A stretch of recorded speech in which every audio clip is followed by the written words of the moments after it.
Hey, what's this doing here? I know that guy. This store has everything. Heck yeah, they do. But we're not here for everything. We're here for a specific purpose. This is the next edition of our Huldra 545 Victory video. What we've done in our last installment of our Victory video is we shot the Huldra 545 to failure. The failure point was in excess of 4,800 rounds. That is with the complete absence of lubrication and no cleaning or lubrication while firing. That gun impressed the socks off of me. But we're here today to get it running again, to get it clean, to make sure it's properly maintained, and then take it out and demonstrate us firing it again and the accuracy of that rifle.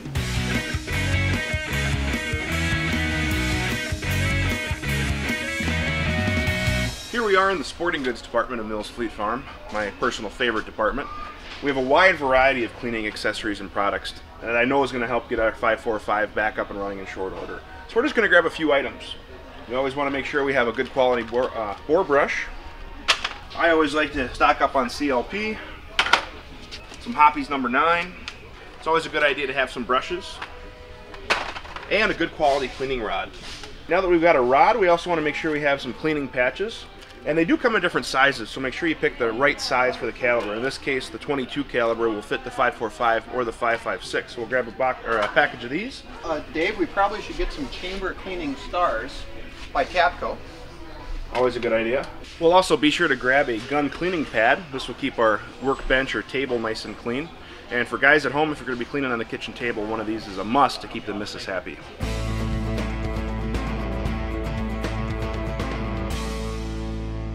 And here we have our nice Remington display. I really like the Rem Action Cleaner. It works good, and I know that our 545 is pretty dirty from those 4,800 rounds. So we'll get a few of these. It's always nice to stock up on this too. For those of you guys with safes at home, these mini dehumidifiers work pretty well for keeping moisture out of the safe. Remember to always protect your investment. You've spent a lot of money getting quality rifles and a quality safe. You'd hate to have condensation and humidity build inside your safe, causing damage to those. Hey, Mills Fleet Farm has handguns now. Wow. A lot of different models, revolvers, semi-automatics. Let me take a look at that Smith & Wesson M&P 9. Wow, this is a nice gun. Let's take a look at that Glock 17 Gen 4. This is a very nice gun that I am falling in love with. Now this is an oldie but goodie. The AK-47 variant. There's a lot of people that are manufacturing rifles that are based on Kalashnikov's original design, but this Wasser is amazingly manufactured. And the fun part about this rifle is the folding stock. That is kind of a neat option to have. I know that this is a rifle that has caught Dave's attention. Dave? Dave? Dave, where are you, man? Come on. Dave. Come on, Dave. I got everything. Let's get going. Oh, hey, these are on sale and they're delicious. Well, we have everything that we need. We're going to get that 545 back up and running in short order. Well, we just got back from Mills Fleet Farm to get all of our cleaning supplies to take our 545 apart, cleaning, and get it back up and running so we can continue our torture and endurance test. First, we're going to take apart the bolt and the bolt carrier. Next, let's take apart the piston components. Now that we have our upper receiver disassembled, we can start cleaning. Things that make this job the easiest is a cleaning brush, or an old toothbrush works as well. We have Hoppies number 9, CLP, bore scrubber, gun scrubber.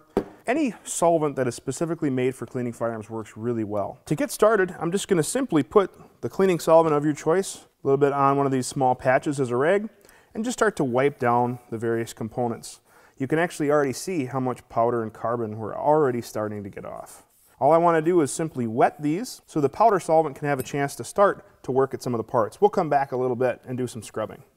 So now we're just going to take our brush and we're just going to start wiping and brushing down the various parts. Next we can move on to the carrier. Again, I can just take one of these small patches as a rag and start wiping down the outside of the carrier. Now we'll just wipe down the rest of these pieces. Now we're ready to clean the upper receiver. We want to insert our guide rod going out to the muzzle. Using our round brush, add some solvent, and this works great for cleaning the gas block. These Tapco chamber stars are just simply a cotton piece that is shaped to fit the chamber. These work really great if you just simply put it on a 223 or 22 caliber chamber brush. Get inside there and twist and clean the first part of the chamber. As you can see, a handy tool to get inside there. We're going to use some REM action cleaner and just simply spray out the upper receiver.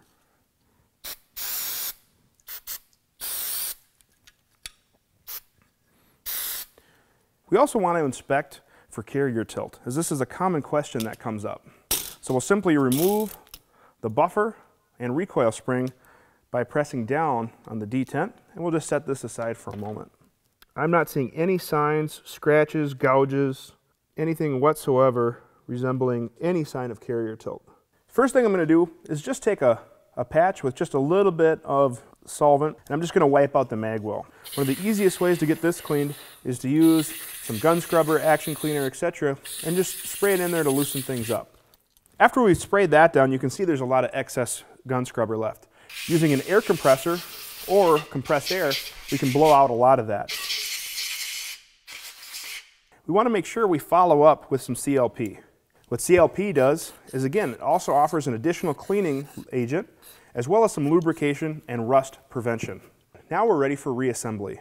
Place the two halves together and press rearward to compress the bolt spring. The next phase of our challenge is to do an accuracy test.